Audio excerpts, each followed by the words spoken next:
Hello, investors and traders, and welcome to the weekly market report. I'm AJ Monte, and this is a 20-year candle chart of the Dow Jones Industrial Average ETF, ticker symbol DIA. Last week, I had a special edition report where I sent out a link on the silver markets through Ed Steer. Hopefully, you had a chance to listen to that. If not, go back to last week's report and you'll see the link in the description box below the video to give you an idea of what's happening in the silver market. And I am still very bullish on silver. This could very well be another opportunity to accumulate at the lower levels. However, looking at the diamonds, I talked about an overextended market. I talked about the divergence in the CCI. Again, recapping what I said last week, I said we have higher highs on price. We have lower highs on the CCI. If I zoom into the daily chart, you'll see we had a lot of activity today where the forecast from 2 weeks ago, we've absolutely hit that target. And guess what? We're now closing below that 20-period moving average. And not only are we closing with a big, strong red candle right there, but this red candle follows a bearish engulfing pattern from Thursday's close. And we're doing that on much higher volume. So what does that say? That's telling us that the sellers are becoming more motivated. You can see that the stochastics down here is still heading lower. The CCI is still heading lower. No signs of a hinge or a pivot point at that particular point. However, we still have a gap below the market right here in the diamonds.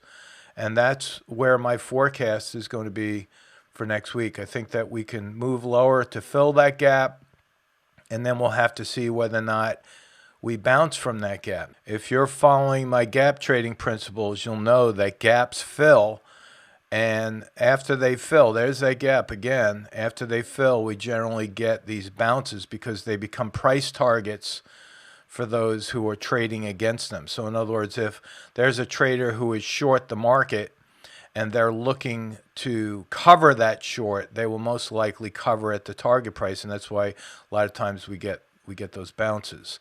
So that's for the diamonds. If we take a look at the Qs, ticker symbol QQQ, NASDAQ market through the ETF right there, you can see that we hit all of my targets from the previous week before, and we even came down to test that support level. Now, what's happening with the Q is very interesting here, because what you might think of as a key support level, you have to pay more attention to the resistance. And look back here, you see that 20-period moving average? I have it highlighted in blue. That is giving us a good reference to the monthly average price, because there's 20 trading days in a given month.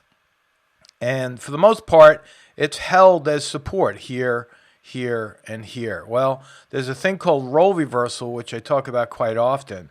And now that the moving average is starting to roll over, like we see here, that moving average is now going to act as resistance. So my forecast for the Qs and the majority of the markets that we're looking at, including individual stocks, that moving average is going to act as that resistance, and we could see a little bit of a zigzag to the downside. So keep an eye on that, because you need to be very mindful of any long positions. Keep your stops below these key support levels and make sure you're using good risk management technique.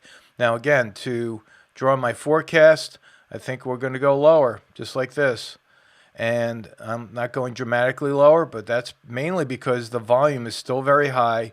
Oscillators here and the stochastics still going lower, and we have the next support level right down here. So I'm going to erase this support level, keep the newest support level in check. After we pull back and test that support level, we're going to have a wide divergence from that moving average. You see that? So if we extend a little bit more, that rubber band effect is going to kick in. I talk about that quite a bit, because if you had one end of a rubber band, more or less an imaginary rubber band, connected to that moving average, and the other end to the price, as the rubber band gets stretched away from that moving average, it has a tendency to snap back to that moving average. So that's what we're looking for here in the Qs. As it becomes more overextended to the downside, we'll have to start looking for bounces. And even then, I'm not going to be, madly bullish. I might be slightly bullish on any support level, but this is another testament to why option trading is so successful, especially for our members. If you're a member and you've been following along, we're having a great time, especially in stocks like GME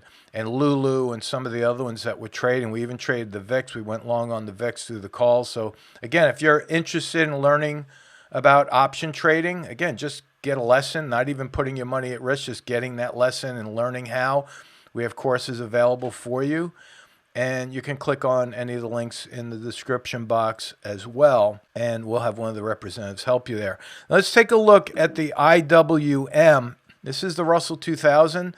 You can see here that, again, my forecasts were hit.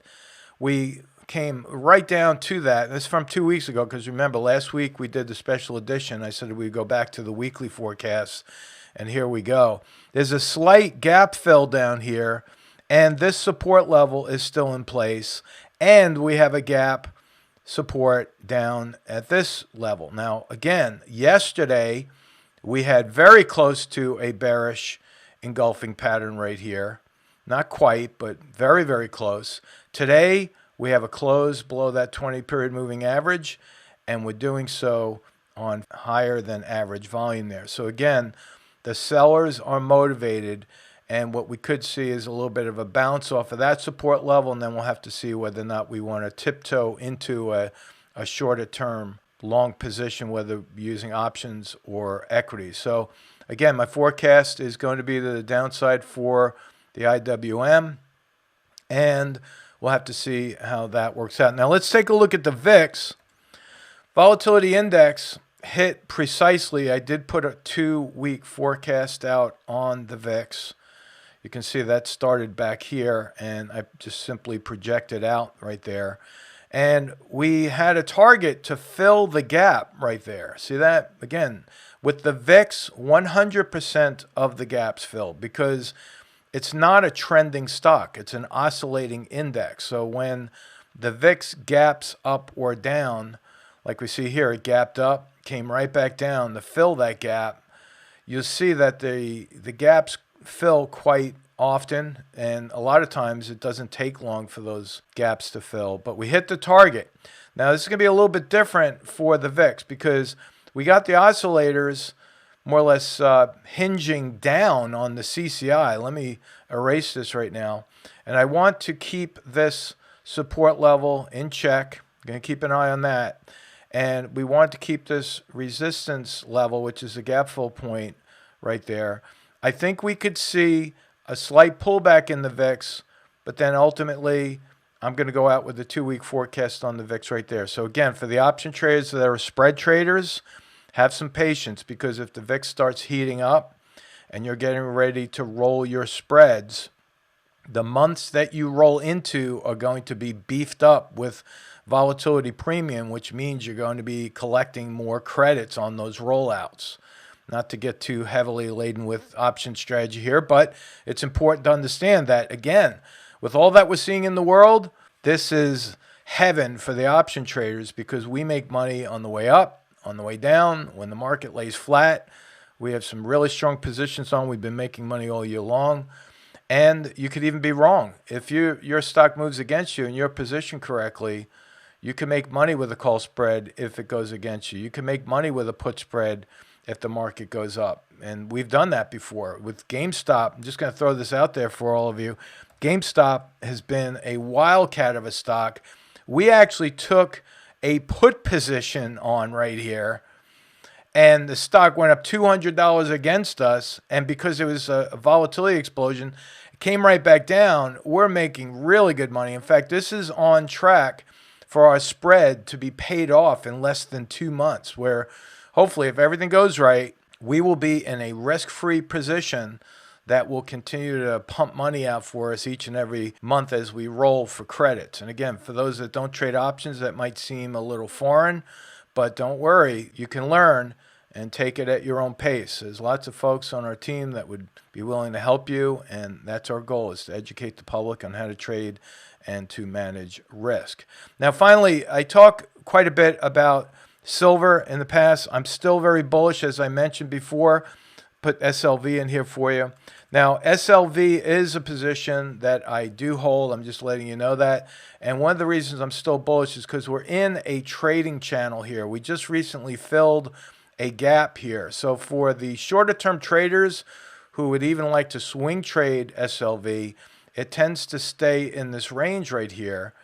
And there's another gap fill support level down below. So it's giving you enough range and volatility to be able to trade that.